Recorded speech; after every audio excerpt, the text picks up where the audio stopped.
Okay, today we are going to talk about exponents. Before we begin, you need to make sure that you have the note sheets from your teacher. If you have not, go ahead and take care of that before you get started. So let's talk about what are exponents. Well, let's talk about when you first learned how to multiply. When you first learned multiplication, you probably represented multiplication using repeated addition in groups. Basic exponent operations can be represented by repeated bases. Well, what is a base? Let's see. Bases is just a number that is repeated numerous times. So let's say my base is 5. Okay, well if I repeat it 5 and 5 and 5 and 5, well that's just a repeated base. So to shorthand it, let's see what we can do. Instead of going 5 times 5 times 5 times 5, well we can make this our base and raise it to a power, which is an exponent. And the exponent is just the number of times you repeated it. So how many times do we repeat this 5? 1, 2, 3, 4. So we're going to raise it to the 4th power. So by looking at this, we can see that it kind of looks like this B and N. So the B is our base, which is the number you're using to repeat, and N is our exponent, which is how many times you repeated it. For example, 5, which is our base, and how many times did we repeat it? 1, 2, 3, 4. So this is exactly what an exponent is.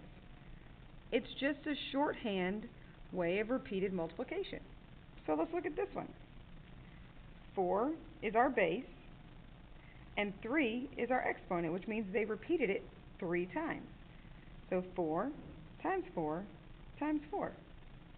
So let's look at this. 4 times 4 is 16, and 16 times 4 is 64. Same thing here. Our base is 1, and our exponent is 5. How many times did we repeat it? 5 times.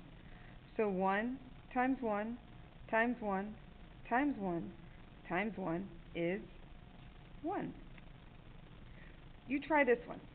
3 to the 2nd power. There's actually another name for this, and we're going to talk about that in a second. So 3 to the 2nd power. Well, our base is 3. Okay. Well, how many times are we repeating this 3? 2. Oh, sorry about that. Alright, so what's 3 times 3? 9.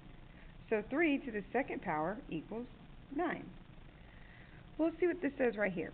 When we say an exponent out loud, we call a number with a power of 2, well that's a power of 2, squared. So really, that would have been called 3 squared. And a power of 3, which is like this one up here, would have been cubed. These have special names because they're used most often. The rest of them were just raised to a power is what it's called. Alright, let's talk about a couple little notes up here. Right here it says, and these are just a couple of rules you need to remember because it'll never change. Any number to the 0 power is always 1. So for example, 5, 0 equals 1. Any number to the 1st power is always itself. For example, 5 to the 1 power equals 5, because 5 times 1 is always 5. Powers of tens will only contain ones and zeros. This is something you need to remember. So let's look down here. Before I let you try these, let's talk about some information down here. It says the base is only what is directly in front of the power. So for example, here's your power, and this is your base. It's just reiterating that for you. In order for a negative symbol to be included in the base, it must be grouped with parentheses, like this. So, -2 to the fourth power, which means we're going to write not just 2, negative 2, 4 times. 1, 2, 3, 4.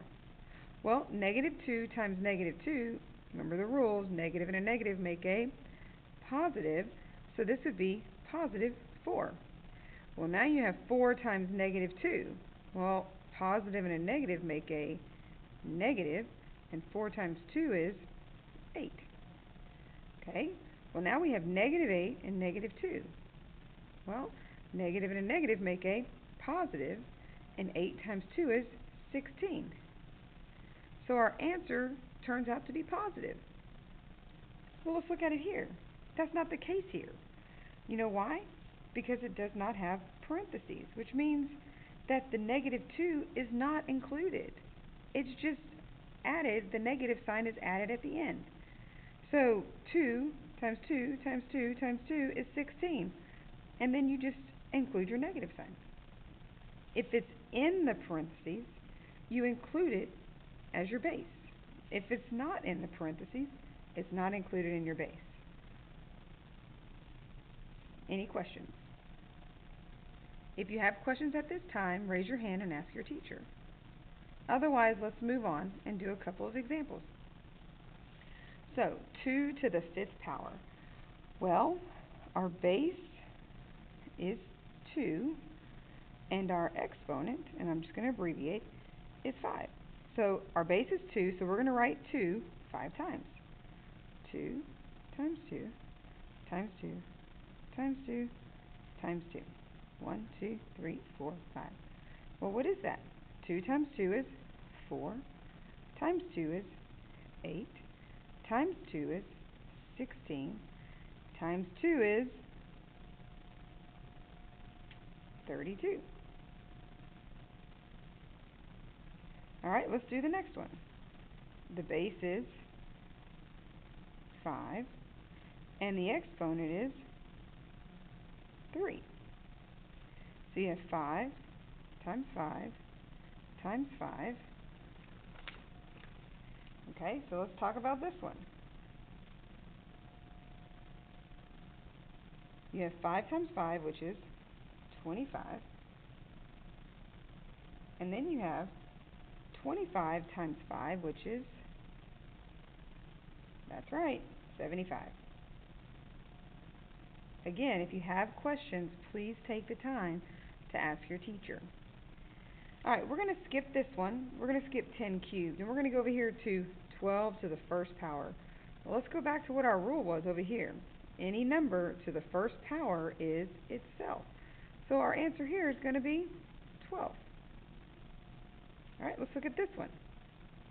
So our base is 10, and our exponent is 5. Okay, so 10, 10, 2, 10, 3, 10, 4, and 10, 5. 1, 2, 3, 4, 5. Alright, well, 10 times 10 is 100. Okay, so that's 100. Well, now we got to do 100 times 10. Well, what is 100 times 10? 1,000. Okay. Well, now we got to do it times 10 again. 10,000. I'm going to write it underneath here because I'm running out of space. And then one more times 10. 100,000. Now, this is this rule right here. Powers of tens will only contain ones and zeros. Is that what happened here? 1, 0, 1 zeros, 1 zeros, 1 zeros. So that's another rule. So anytime your base has a 10 or 100 or anything like that, it's only going to include ones and zeros. This would be the same situation here, but you would go 13 times. There's also other ways of representing this, and I just want to make sure that y'all know this. You have, when you're using a computer or you're entering it into Schoology or anything like that, sometimes they won't have it where you can raise the exponent like this. So another way you can represent this is like this. 10 with the little, looks like a little teepee or tent to the 13th. this means exactly the same thing as that. You just have this little symbol that's on your keyboard instead of it being raised to the power. Alright, well that concludes our notes on exponents. If you have any questions or need anything else, please get with your teacher. Otherwise, you can review the video that's attached in Schoology and move forward to take the quiz. Have a good day.